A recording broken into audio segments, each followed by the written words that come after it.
యావత్ తెలంగాణ గుండె చప్పుడు ఒకటేనని కేసీఆర్ కేల్ కథం బీఆర్ఎస్ దుకాణపతని టీపీసీసీ చీఫ్ రేవంత్ రెడ్డి మంత్రి కేటీఆర్ కు కౌంటర్ ఇచ్చారు.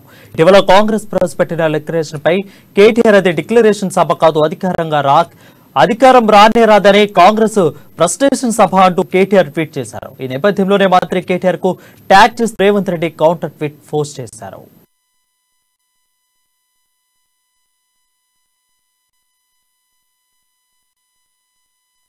మా డిక్లరేషన్ ఎస్టీ జీవితాలతో గుణాత్మక మార్పునకు కన్ఫర్మేషన్, దళితుని సీఎం చేస్తానని మోసం చేయడం లాంటిది కాదు అన్నారు.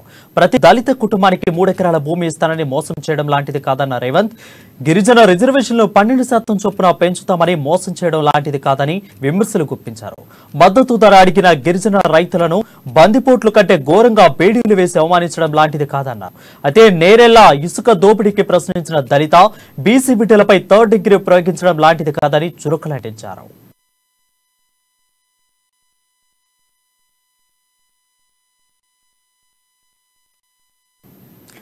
దళిత గిరిజనులకు కాంగ్రెస్ హయాంలో ఇచ్చిన అసైన్ భూములను లాక్కొని రియల్ ఎస్టేట్ మాఫియాలకు అమ్ముకోవడం లాంటిది కాదన్నారు.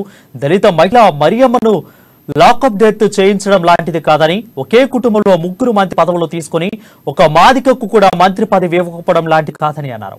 ఏబిసిడి వర్గీకరణ చేయకుండా మోసం చేయడం లాంటిది కాదన్న రేవంత్, దళిత బంధు పథకంలో 30% కమిషన్లు కకృతి పడి రాబందుల లాంటిది కాదని ఫైర్ అయ్యారు.